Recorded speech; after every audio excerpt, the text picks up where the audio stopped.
Alrighty, well, I think we're going to get started today. Welcome and thank you all for joining us for our webinar, Building a Choral Concert with Andy Beck. We're really excited that you guys have joined us, as well as the fact that Andy has joined us. And today we're going to be talking about building that choir concert from the ground up, both the philosophical side and the practical side. So we're going to give you a lot of tools today. Before we get started, let's just do some introductions real quick. My name is Suzanne Whitney. I am the social media manager here at MakeMusic. And what that means is basically that I'm just really focused on creating and sharing content that is, practical and applicable to what music educators and musicians across the board do every day. Then outside of MakeMusic, I have been a vocal educator for about the last 8 years. I teach voice as well as choirs, and so I'm really enjoying the fact that we have Andy here and that we get to hear his expertise because I've been a fan for a while. So we'll introduce Andy himself here. Andy Beck is currently the Director of Choral Publications at Alfred Music. He has degrees in music education, and beyond that, he also is a prolific composer and arranger. He has more than 450 titles out, both choral works and vocal resources. I'm sure many of you recognize many of his titles, including the Sing It for Sight books, the Vocalize warm-ups, which are so fabulous at teaching technique while we're warming our students up. And he's also a fabulous adjudicator and clinician. So we get to have him today here in our webinar, and we're really excited to get going. Before we start, I just have a couple of little housekeeping things to get through. This webinar is part of a series done by our MakeMusic education team. The MakeMusic education team has a couple of different roles here. So one thing that the education team does is advocate for educators. So here at MakeMusic, we create tools that many educators use, and we want to make sure that they are tools that work the way that you want them to work. So we have a whole team dedicated to making sure that that's the case. So they listen to feedback from educators and bring it back to our development teams. Then beyond that, the education team also works to do things like this: webinars, trainings, clinics at your local MEA. So we have all of these different resources that the education team creates for educators like you. So without further ado, we're going to let Andy take the reins here, and we're going to talk about building a choral concert. Great. Well, welcome everybody. Very glad to have you in attendance today. This is new for me. I feel like I'm just talking to my computer, but I know you're out there. I thought we'd start with a very philosophical question. Why does your repertoire matter? I think we all know it matters, but putting it into words will be really helpful and kind of focus us on what we're going to talk about this afternoon. To me, it boils down to a pretty simple yet very important answer. If you are an educator, your repertoire is your curriculum. It's the lessons you teach on a daily basis, and it's the things you're trying to introduce or reinforce to your choir.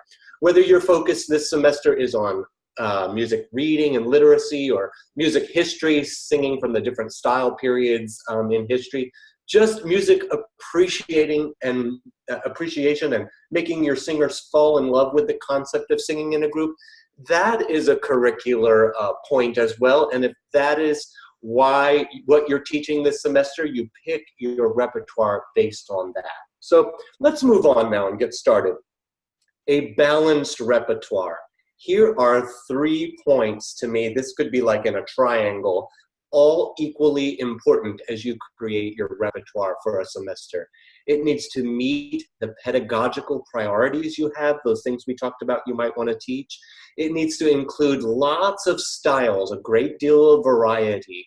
And it also needs to get your students interested and excited, as well as your audience. When you think about programming, the audience is a critical part of the picture. So make sure it's got appeal for your singers and for your listeners. To me, these 3 pillars are all of equal weight. Now, does every single song I select have these things equally represented? maybe not, but my overall repertoire for this particular program, or if I have a long-range view for my whole concert year, I'm gonna meet all of these things with equal weight through the collection of repertoire. Let's move on. Let's get started and talk about building this program. It's showtime. So let's take some broad strokes. Here are my first broad strokes. Ask yourself, is this performance that I'm talking about truly a performance where our main goal is let me entertain you? Or is this more of an informance where it's sort of the anything you can do, I can do better show off thing? So what am I talking about with an informance? I'm talking about maybe your end of semester concerts where you're demonstrating all the things you've learned. Certainly festivals, adjudications, competitions, things like that. Those are really about showcasing skill, whereas the performance side is maybe just your community performances. When you go and sing at the mall or the nursing home during the holidays, you really want lots of entertainment value. Perhaps you do a recruitment tour at the end of the year where you're trying to go to your feeder schools and excite new members in your group. That certainly needs to have entertainment value. Anytime you're charging an admission, a fundraiser concert, make sure there's a great deal of fun performance elements. So that's what I mean about the broad strokes. And we'll pick different programs based on which category these fit into. So, and many of, the best of our concerts, I should say this, there's a combination of these two things, isn't it? We're doing some show off what we've learned and some performance as well. Going on to how to organize our program. So I kind of broke this in half as well. You could do a thematic program, that sort of one singular sensation, everything's the same in your program. Or you could do the Potpourri concert, which is an anything goes. We teach lots of different things throughout a concert year, so we've got a lot of things to show off, and many of us do Potpourri kind of concerts because of that. Going back to the idea here of thematic, what would be a good theme? Well, you could choose a theme based on a musical era or a genre of music. So some of my favorites have been Go for Baroque, where we do all Baroque music, or I think a great fun one would be Disco Divas. I can just imagine the fun of performing that concert. You could also organize a theme by the specific composer or the poet. Something like Mostly Mozart would be a great theme, and by calling it mostly, you can sneak another piece or two in there as well. I also have a suggestion of something like Christina Rossetti in concert. If you're focusing on a particular writer, it'd be really a neat showcase. You could also have a thematic concert based on related texts, such as, this was an idea I came up with, Project Peace. You could do all texts on the subject of peace, and that could include lots of different languages and lots of things we'd sing, like Dona Nobis, Pacham, etc. I love Robert Louis Stevenson's poetry. He's got that wonderful collection called A Child's Garden of Verses. I think that would be a delicious, wonderful concert, particularly if you work with younger voices. So that's a good way to pull it together by the relationship of the words. And you're already doing a thematic concert, I bet, at holiday time. A lot of us do a holiday concert, and that is a theme in its very own. So you've done these type of things before. Moving on, regardless of whether you're doing thematic and potpourri, or if you're doing what we said earlier with performance versus informance, regardless of that, the best program, and every program needs to have variety. Variety is the spice of life. And if Suzanne, if we could move ahead to the next slide, thank you. I have Joseph in the amazing Technicolor Dreamcoat over there to show you. Isn't it exciting to see all those different colors? And that's how I think we need to create a concert, with lots of different colors represented. Every concert needs some highs and some lows. How can we get highs and lows? Well, just think about vocal range. Some things are going to be up here, some things are going to be down there. Think about tempo. Fast, upbeat things tend to give us the highs, and the lows are our lyrical, more ballad selections. Peaks and valleys, same idea, but also think about emotional peaks and valleys and highs and lows. Emotionally, you want a point where the audience goes, ooh, what a shock, and also, ah, wasn't that lovely? All these different reactions. creating emotion is really what the art is about. So when you pick your programs, think about those emotions that you carry your audience through. Laughter and tears. I hope every choir has a sense of humor of some kind and that you can share it with your audience. And the tears can be tears of great joy from the beauty or tears of sorrow as you sing a more meaningful selection. So variety, even within a thematic concert, is important. You can achieve variety. Let's think about some musical things. Obviously, tempo shouldn't all be the same song to song. The key signature. Do you think about the key signatures? Particularly those of us that work with middle school voices, for some reason the key of F works really well for a lot of middle school pieces, but you can't perform 4 songs in the key of F in a row. Our ears want to go somewhere else. Think about that. Meter changes. Again, we're probably doing plenty of 4/4 pieces, but do you have some 3/4? Do you have some 6/8, 9/8 complex meter?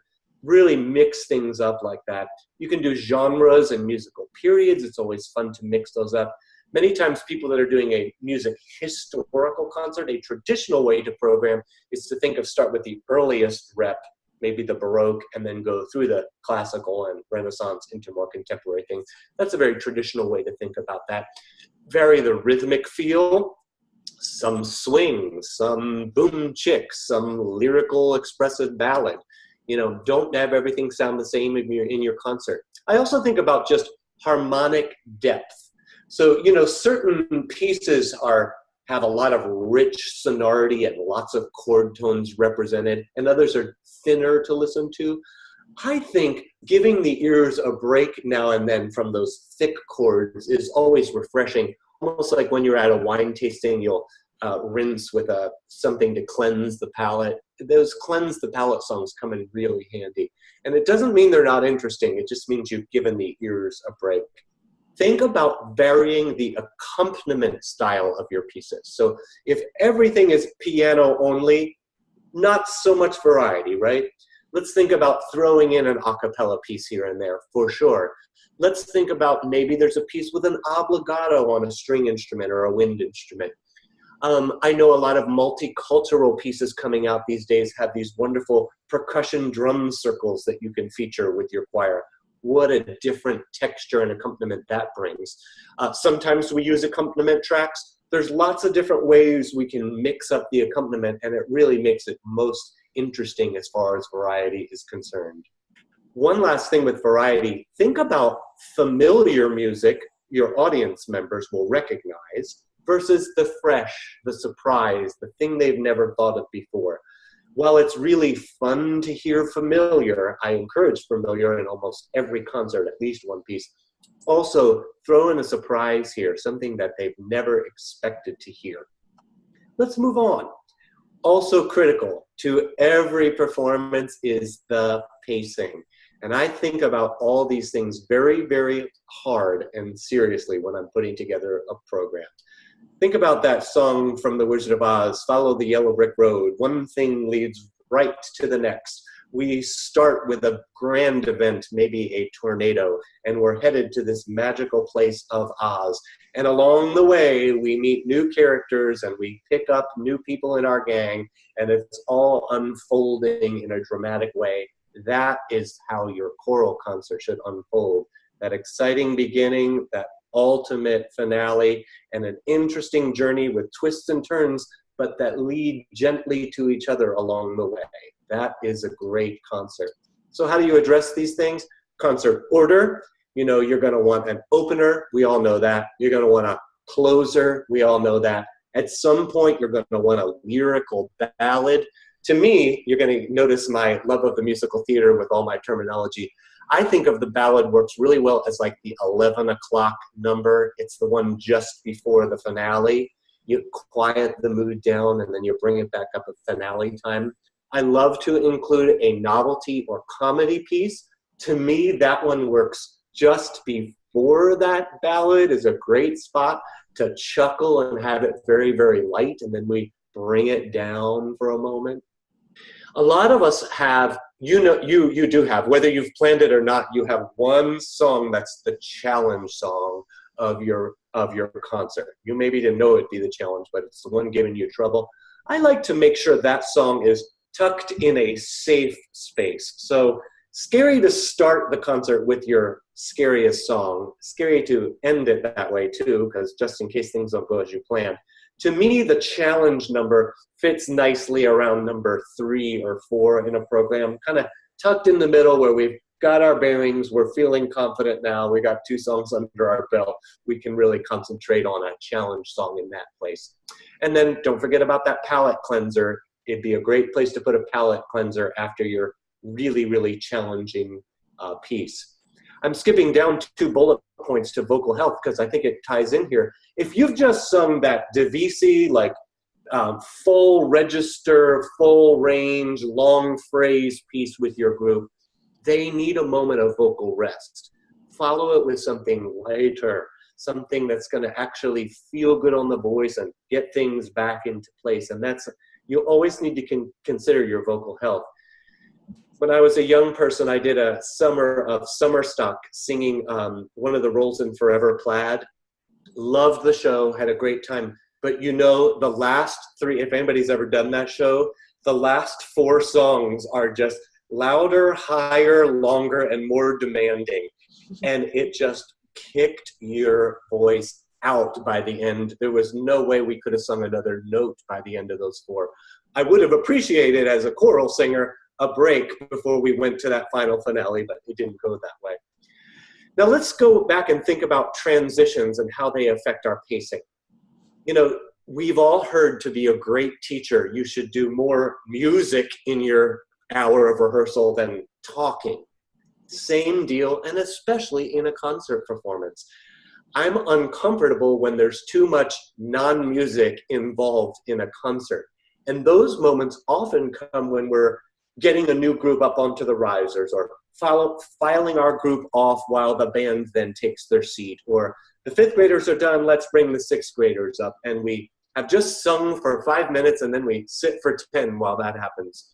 I love to plan a better plan than that by planning those transitions. Here are some ideas. You could reprise a bit of the final chorus of whatever your finale moment was while the groups trade places. You could have an extended sort of vamp introduction being played to the next thing that brings us on.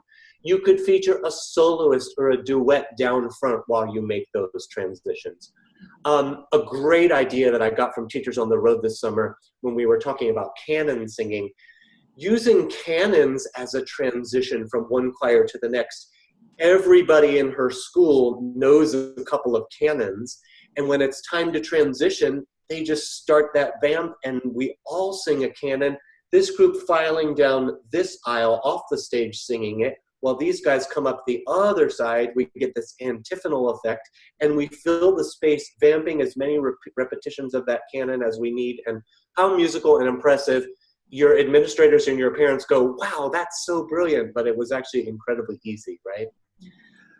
Let's talk about what I mean with scattering of jewels. So there are going to be special moments in every concert, right? There are some ordinary moments, and there are those special moments that are just going to be stand out, the ooh and ah factor that we talked about earlier. I like to scatter those. Don't save them all for the end. Don't waste them all at the beginning, but scatter them throughout. So maybe you know I've got a choreography piece and I'm going to tuck it here, and then I'm going to save another jewel for 3 later when there's that boohoo ballad where I know it's going to touch hearts, and maybe we're going to run a slideshow or something with photography during it. That's a jewel. Maybe we're going to put on a silly Santa Claus hat for this number. That's a jewel. Those things that really will stand out, scatter them throughout the performance. Don't save them for only one time, but dabble throughout. So that's what I mean about pacing and really creating a beautiful journey down that yellow brick road, if you will. Let's move on. Let's talk about some specific pieces. Now that you've got an overview for a program, a specific piece, I decided to create this little question sheet for us, the yes questions. Ask yourself these questions when you're reviewing and analyzing a piece. Does this piece match the skill level of my group? I hope you will say yes to all these questions. Every now and then, we as directors accidentally behave selfishly and we do our favorite song, our bucket list song, or the one that was our favorite when we sang it in college. But does it match this group that you're working with right now is critical. Will it actually work? Number two, does the piece you're evaluating have something valuable to teach? If you can't put your finger on a couple of valuable things, and like I said, valuable could be as simple as, will get my kids to smile while they're singing. That's valuable. That can be one of your goals. But be able to have specific curriculum points for each selection that you make. Number three, is there italicized realistic potential for growth?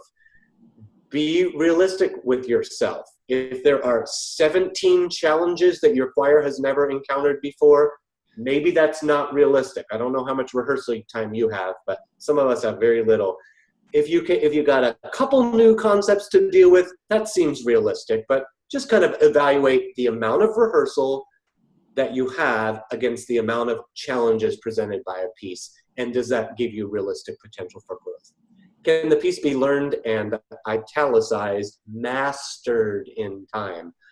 Here's my philosophy on mastered. It is not enough to learn every note, every rhythm, and every word. That is only the beginning for a really good choir. That's like the base level, the foundation of the house. And then you start working on the phrasing, the beautiful tone, the unified vowels, the perfect cutoffs and entrances. There's lots of things, the balance and blend of your groove, the musicality of the shape of every phrase, the dynamics. All of those things are the mastery level. It's like baking a cake. I bet you rarely would serve a cake that's just dry cake. It also has icing between the layers, icing on top of it, maybe some decorations. That is mastery, and that's my goal for all of us as choral conductors. We're presenting a mastered, beautiful, finished cake that's delicious from top to bottom. So give yourselves time for the mastery level. Number five, will singers and conductors stay engaged with this piece for many rehearsals? Well, you probably already have picked a song here and then, now and then, where after 3 rehearsals you go, I've had enough, I can't take it anymore, or the singers are over it. That's not a good choice. We all know that. Number 6, will your listeners, and you'll have to decide, are your listeners going to be audience members, parents who love you already, or judges, or strangers at the mall? You know, depending on who your audience is, pick a program that will be appealing and appreciated by those people. How do you appeal to the judges? You show off the things you're being judged up for. I'm an adjudicator many times of choirs here in the Southeast. I had to think where I was. And, you know, sometimes people forget that when you're performing in front of an adjudicator, the adjudicator wants to hear beautiful tone and phrasing and blend and balance. We don't necessarily want to hear "It's a Hard Knock Life" belted at the top of your lungs like you would in a theater show. That's not an appropriate choice for an adjudication situation. So things like that are things to keep in mind, knowing who your listeners are and choosing the appropriate material. And finally, will the piece be remembered by your singers, by you, the conductor, and by your listeners afterwards? I don't like to spend time on things that we're going to forget the next day. You still want people talking about that. And if it's your holiday concert, I still want those kids to be coming back after holiday vacation in January saying, gosh, didn't we love that song? My mom and dad are still talking about it. That's a real gem that you try to find. Now, we can think about all these questions in the inverse. Here are the no questions. I hope you answer no to all these questions when you're evaluating a piece of music. Too difficult for my group? No, it's not. Awesome. Is there a reason? Is the only reason to do the piece because it's easy? Now, I think giving your singers a break is valuable. We talked about that because of vocal health. I think it's even a smart thing to give their brains a rest now and then. I don't think the only reason to do a piece is because it's easy. I think that's a little bit of a cop-out. Now, because some pieces are very challenging and you know you've planned, I've got to spend double the amount of time on such and such, you're going to have to pepper your repertoire with things that come together quicker, no doubt. And I do that every single time. If you've ever had me as your guest conductor, you maybe didn't know, but there was a piece or two thrown in the mix that was just to give us a break in between the real taxing ones. So make sure that you're doing it not only because it's easy, but because it has value. Are the challenges attainable? Related to the question we said before, will this piece dominate more than its fair share of rehearsal time? I have a story from my past of a choir that was involved with a particular really bucket list song in Norman Delagiolio impressive work. And gosh, it was a very, very fine choir, but that piece was so challenging that semester. It's pretty much all that could be rehearsed, and the singers grow tired of that, and it just becomes sort of difficult to face it day after day after day. So you can have your challenge pieces, but make sure there's enough time to have some other things in there. Will the singers or conductor tire of the piece quickly? That's a no-go. Is the piece inaccessible to your anticipated audience? If you're performing at the mall and you want shoppers in the hustle and bustle to stop and listen, you should have something really engaging and exciting to see and hear.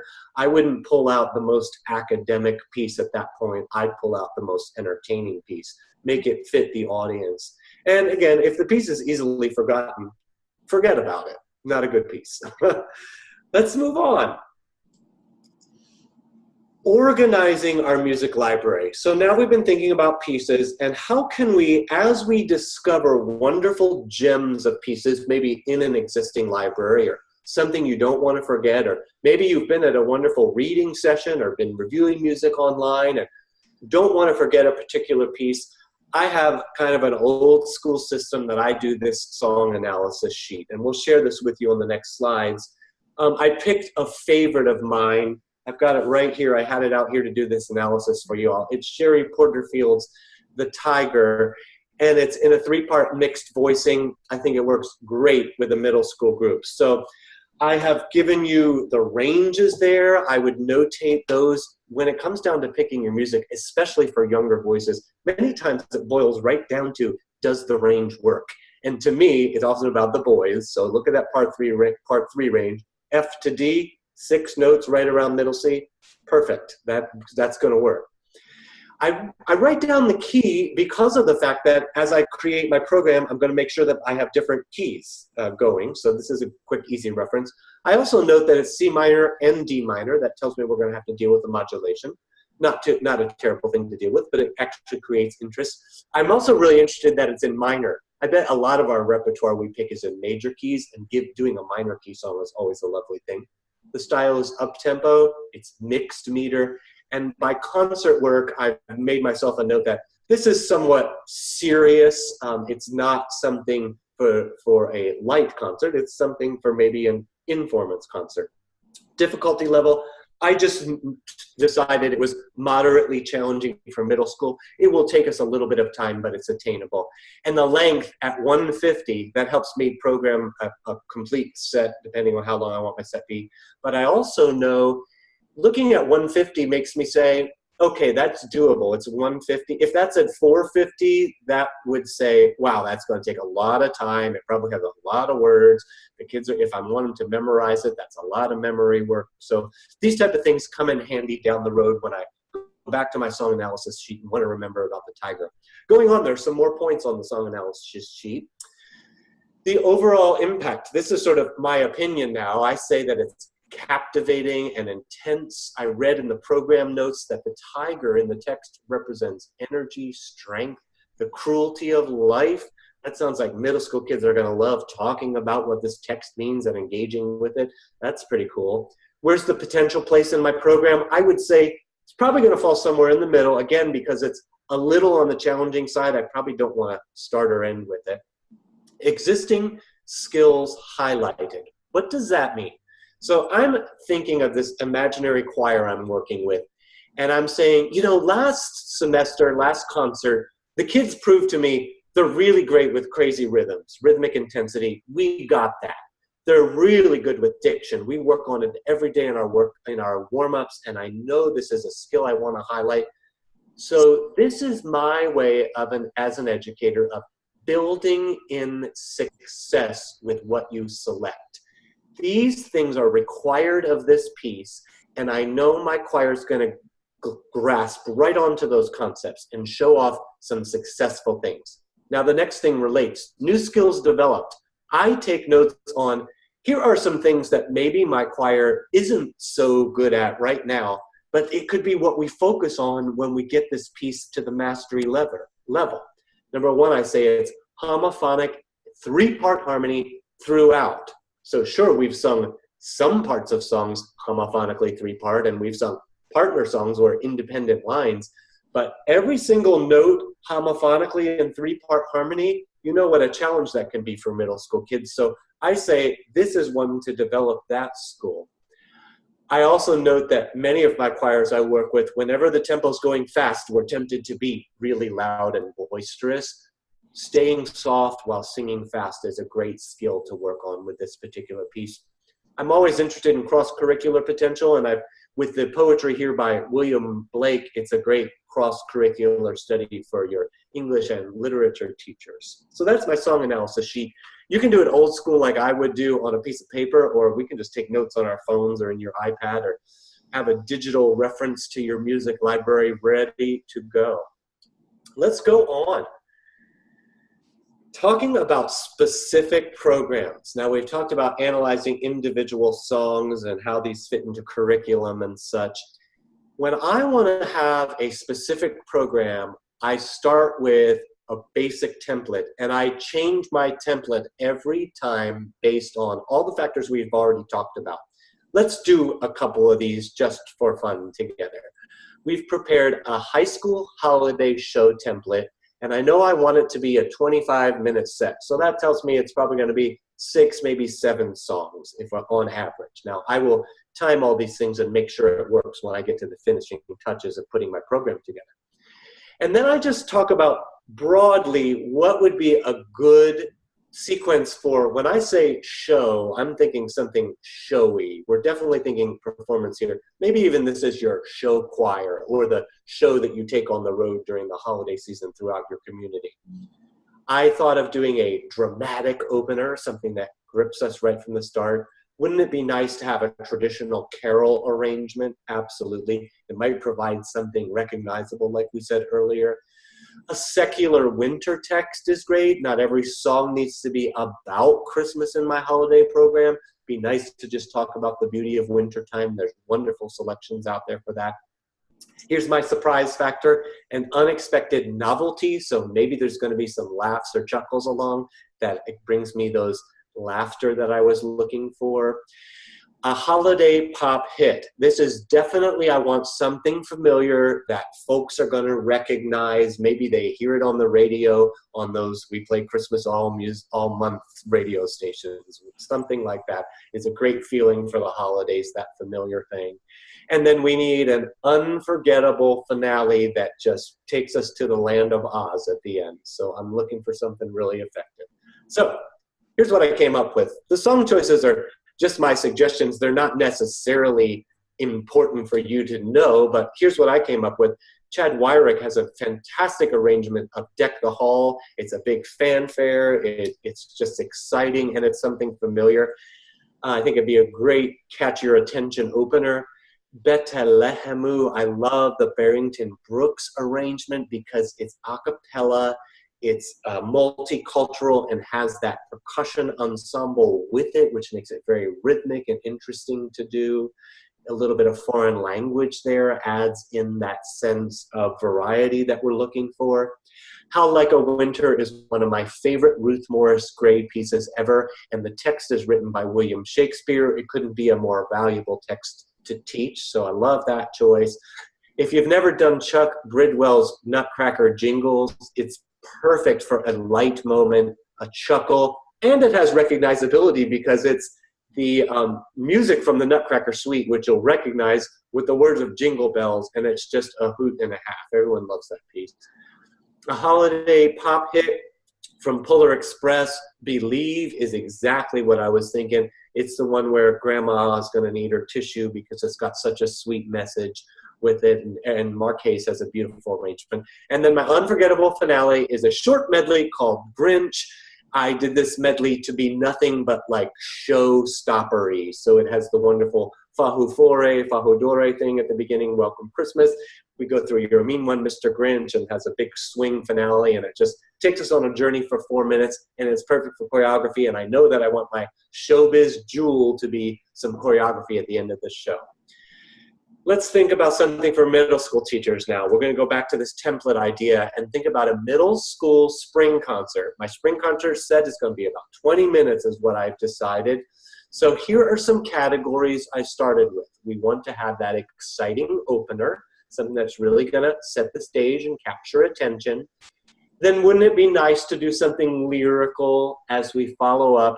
I like doing Latin text with middle school kids, with all students, but middle school kids, it's a great way to work on vowel unification. So I think this is a good spot maybe to combine the lyrical idea with a Latin piece. I also want to do something a cappella. Can be challenging, but it's important. It's the spring concert after all, so I know we've had a year of development under our belt by springtime. Would I be pulling out an a cappella piece the first concert on my middle school? Maybe not. Maybe we're not ready, but we've had time to build those skills. Poetic text, love to include those, especially because you know I like that cross-curricular element. Our boohoo ballad, so this is going to be something that really touches the heart. And then a showstopper at the end. I know I did a show choir for the high school group, but I couldn't resist with this group. Now, before we show you the song titles, though, I do want to say sometimes doing something different would be not opening with the exciting kind of fast, loud piece or ending with the showstopper, but you could play with the idea of starting your concert soft, sweet, and intimate, and sort of build an atmosphere of thoughtfulness before we go into something exciting like that. Likewise, you could try this sometime, a finale that brings it down and focuses soft and lovely. It sometimes is an unexpected but very, very touching button on a performance. So here's the song selection I went with for my middle school.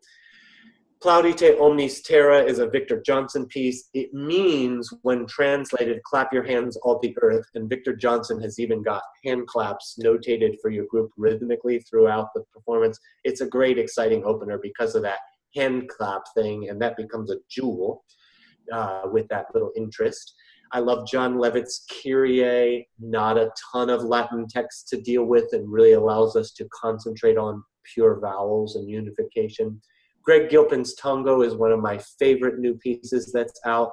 It's that Polynesian call and response piece that a lot of us are familiar with, that he's arranged for choirs. It's just fantastic. Again, has a percussion ensemble, so I've now changed my accompaniment style. The Tiger, we talked about, fits perfectly here. I Am a Small Part of the World is a wonderful boohoo ballad. It really talks about how we all fit into the big picture, and in this time in our lives in world history, it's a lovely sentiment that middle school kids can really think about how they fit into the big picture and living their best lives to that. And then this wonderful showstopper from Gypsy, Together Wherever We Go. Jay Althouse did a great arrangement. I happen to have some choreography that I know for that, so I love ending with that. It almost guarantees a standing ovation, so I think that's fun.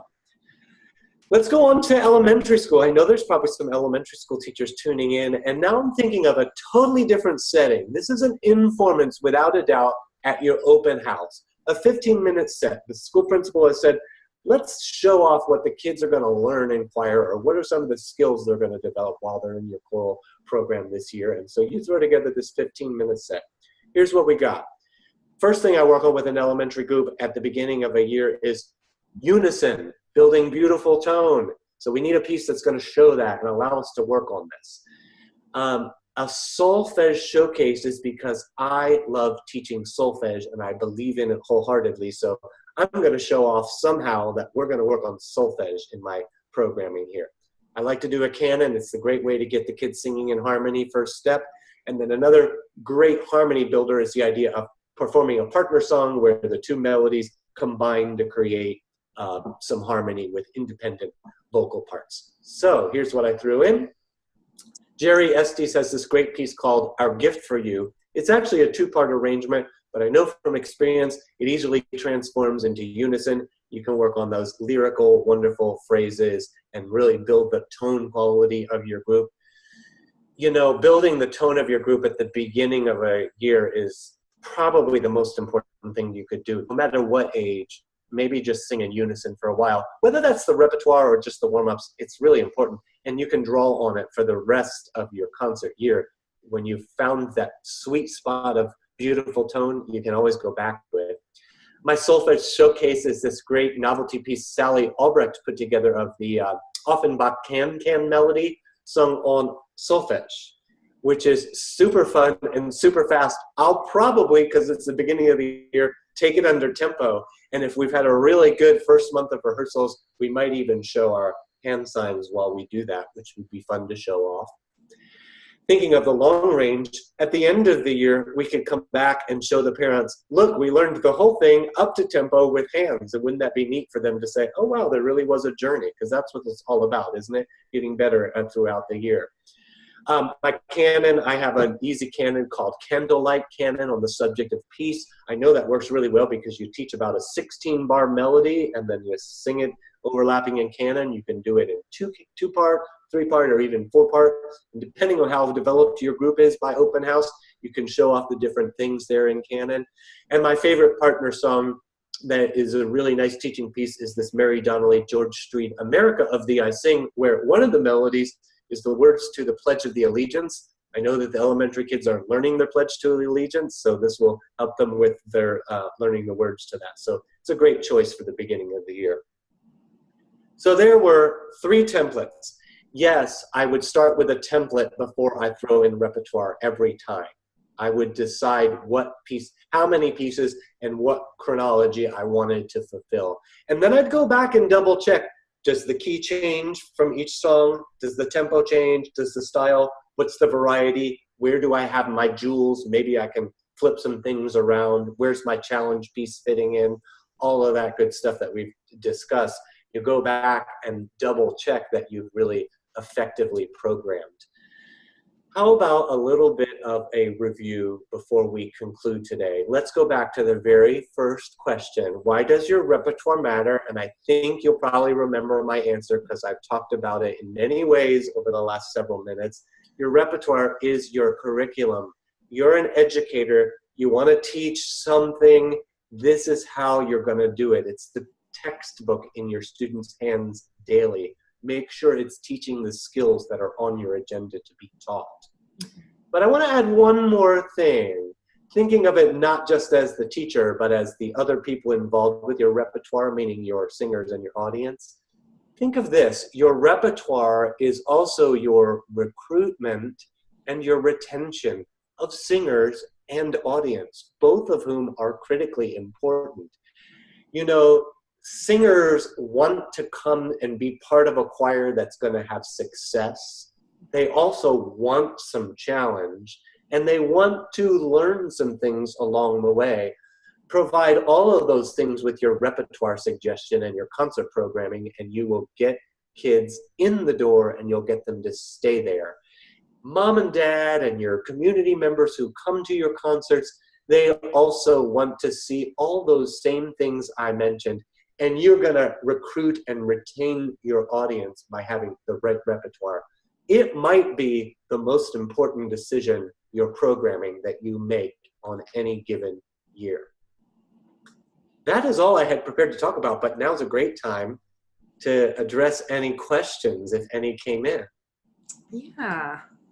So we have a couple of questions that we've got here. So let's go ahead and answer a couple of those. So one is just a quick sort of housekeeping question is, and the question is, will the song analysis sheet be shared in a reproducible form? And the answer is yes. Since all of you have registered for this webinar, you'll be getting the slides as well as the recording, and we'll be getting the song analysis information out to you too. So you'll have that template that you can go back to and use over and over again. So we're giving you the tools, which is nice. Andy built them, we give them to you. You get to use them forever. Another question that came in was about adjudication, and they were asking what kind of skills should my choir showcase, and what are you looking for as an adjudicator? Yeah, I can answer that first of all in general, and then maybe if that person could add on what grade level their choir is, because it's a little different. Mm-hmm. In general, an adjudicator, and we all agree on this, I've worked with many panels, we want to hear beautiful tone quality. We want to hear that your kids are developing a mastery of their instrument. You know, you've got to think of it this way. Your band and orchestra teachers are really teaching the fine skills and pedagogy of the instrument. Sometimes in the choral programs, we're kind of skipping over that and getting right to the repertoire. The band and orchestra people spend enormous amounts of time teaching wonderful individual skill on the instrument. So definitely be getting your kids singing with beautiful breath and support and vowel and tone and phrasing, all of that. You can hear me even talk like a little more officially, because this is how I would address those things with my singers. That's critical. And then, of course, diction, that's obvious. Of course, dynamics, that should be obvious, but sometimes it's overlooked. You know, we also, no matter what age group, we want to see there's a connection between the singer and the text. Mm-hmm. If it's happy, for heaven's sakes, smile. If it's very thoughtful, show some thought. Really, that's important. And we many times, because of nerves, I understand, get choirs who are like, you know, deer in headlights choirs, and that's a missing element. So those are definites for you to show off. Was there a specific age level that was shared at this point? Yeah, actually, they asked about middle school choir, and also someone else asked a clarification about the question as well, saying middle school show choir and concert music. Yeah. So the difference, middle school in general, and then show choir versus concert choir. Well, middle school, I hope you already heard the things I said, because they're absolutely right on for middle school. In middle school, it's time that we hear kids successfully singing in parts. Mm-hmm. And so really listen to your group when you're selecting repertoire. Are they able to do those homophonic parts, same words, same rhythm, different notes? If they are not, please don't bring a selection where we have 6 pages of that being a requirement, but really they're not doing it. Mm-hmm. Find repertoire that maybe has counter lines or canon or echo back and forth. Things that they can achieve in parts would be really, really important. Let's talk about show choir versus concert choir. To me, there is only one difference. Can you believe it? The only difference is a show choir must do some movement. However, okay, but you'll go, wait, a show choir also needs to have that face and that pizzazz. Yes, so does your concert choir need that. That's why I say it's the same. You might also think, well, that's basically it. Like, I think that was in my answer. Like, I even want your concert choir to have that degree of performance and connection with the text. Mm-hmm. Of course, a show choir text is like, yeah, happy jazz hands. That's a show choir text. But a concert choir text might be that too, and we're not doing the jazz hands, but we definitely connect to it. Mm-hmm. Here's this might be slightly off topic. When you introduce your choir to a song, this sounds so old school and traditional, but I've tried it many ways over my career. Start with the text. It is the most important part. Hook your singers on the text, the meaning of the text. Even if the meaning of the text is just, let the sun shine in. If that's all it is, talk about what it means and hook them on the idea before you even deal with it. And then you're going to deal with the notes, the rhythms, the dynamics, all those things, and bring them back to the text. Introduce the song with the text, and at the end, remind them like, hey, remember, this is all about letting the sun shine in. So now we got to do that. Yeah, love that. We also had another question come in about transitions. They were asking, how early in the rehearsal process should I add in my movement or transitions or choreography?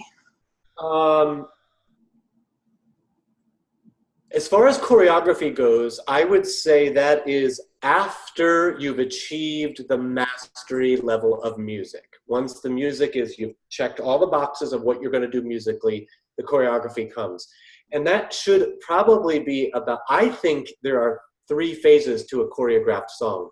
Mastery of music, learning, teaching, and mastery of music. Then the teaching, learning, and mastery of choreography. Guess what happens in stage 2? This one goes to pot. The music isn't working at that point. Mm-hmm. And then stage 3, which is the one that many of us forget. Now you got to put it all back together and make those 2 things both get back there to that spot. And there's certainly another. If you are going with a 3-month process, it's 1 month of music, 1 month of choreo, 1 month of put those things together. Now, as far as transitions and moving from place to place, I didn't typically do that with my own groups until, the last few rehearsals is realistic, particularly if you're working with a group that many of us have the same students come through our programs for 2 or 3 years. And if you feel like at least half of my group has done this process before, it's not a brand new concept with them. It was easier for me to work transitions with my upper level chamber choir, which was juniors and seniors. They understood getting on and off risers one time. Then it was my freshman choir that we've never talked about how we're going to do this, so allow more time in that situation. Cool. Great. Thank you for that, Andy. One more question that I've got here is about, you were talking about thematic versus potpourri types of concerts. And the question was, do you think thematic or potpourri concerts are more appropriate for a certain age group?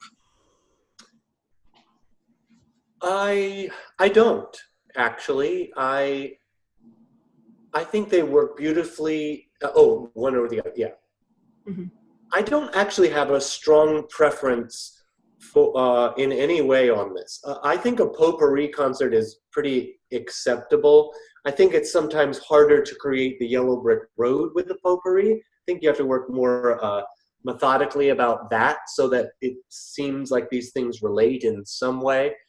But I would say that when it comes to a show choir, people talking about show choir that are listening, thematic does lend itself very well to the idea of a show. Mm-hmm. So I'm a little more attracted to show choir themes, but I think they work in all ways. I sing with an adult professional choir, and we always have a theme. And sometimes the theme is very, very academic and smart. But if you were thinking that thematic seems a little elementary, I don't think so at all. I think a lot of very fine top-level choirs are doing themes as well. Mm-hmm. Cool. One question just came in about where to find repertoire. The participant asked, I searched for repertoire at Alfred, but where else should I search for the variety of repertoire that you mentioned? Well, I would probably, thank you for looking at Alfred, first of all. We feel like we have a good variety and lots of choices on there, but I'm with you. You really want to see what all's out there. I would also visit some websites of whoever your music dealer is, whoever your favorite retailer is, whether it's a local person or a big national music dealer, and check out their websites and their search engines and see. Also, one of the best ways to find terrific repertoire is ask your colleagues. Now, I know you don't necessarily have a lot of other middle school choir teachers right there in your building with you, but folks that you meet and make contact with at reading sessions or conventions, or that you friends from college or you sing with at your church choir.